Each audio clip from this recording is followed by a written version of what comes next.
Et si l'Apocalypse n'était pas une prophétie, mais plutôt un cycle? Depuis près de 2000 ans, une question hante l'humanité. Les 4 cavaliers de l'Apocalypse sont-ils réels ou symboliques? Revenons en arrière. À la fin du 1er siècle, Jean est exilé sur l'île de Patmos. Isolé du monde, il écrit un texte étrange et dérangeant, l'Apocalypse, le dernier livre du Nouveau Testament. Il y décrit une vision, un rouleau céleste scellé par 7 sceaux contenant le destin du monde. Un seul être peut l'ouvrir, l'agneau, symbole du Christ. À chaque sceau brisé, une nouvelle étape du drame humain se dévoile. Lorsque les 4 premiers sceaux sont ouverts, 4 cavaliers apparaissent. Ils ne parlent pas, ils avancent et le monde commence à se fissurer. Le cavalier blanc, la conquête. Au premier sceau, un cavalier surgit sur un cheval blanc. Il porte un arc et une couronne. Dans l'Antiquité, ces symboles signifient une chose, le pouvoir, la victoire et la domination. Ce cavalier représente la conquête, l'expansion des empires, l'ambition humaine qui cherche à imposer son ordre. Certains y ont vu le Christ, d'autres un faux messie.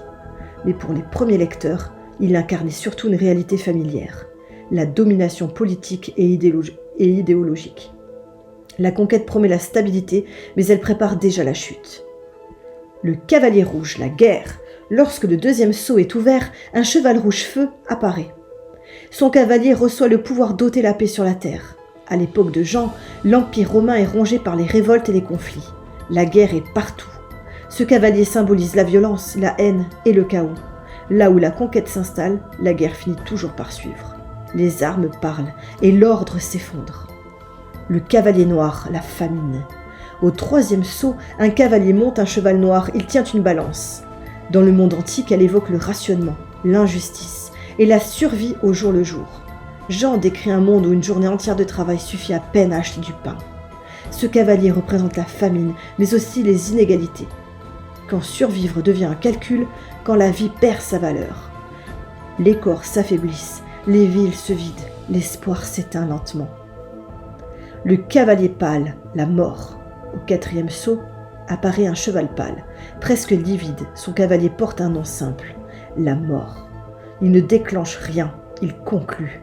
Guerre, famine, maladie, tout finit par laisser derrière soi des champs silencieux, des villes désertes et des civilisations brisées. La mort ne commence pas le cycle, elle le termine. Après les 4 sceaux, la vision ne s'arrête pas là. Les cavaliers disparaissent, mais leurs conséquences demeurent. Jean ne décrit pas une fin brutale du monde, il décrit un enchaînement. La conquête mène à la guerre provoque la famine conduit à la mort, un cycle qui se répète. Des signes aujourd'hui?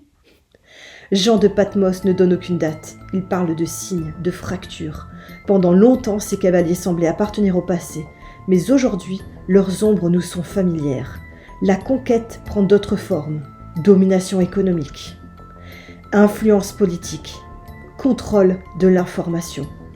La guerre persiste, conflits armés, tensions mondiales, violences civiles.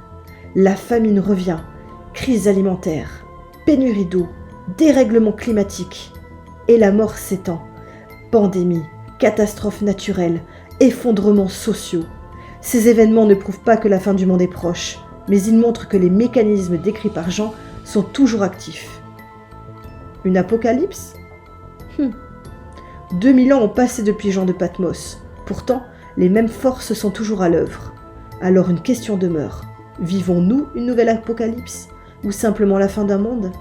Car les cavaliers n'annoncent rien. Ils reviennent quand l'humanité refuse de voir. Et toi, t'en penses quoi?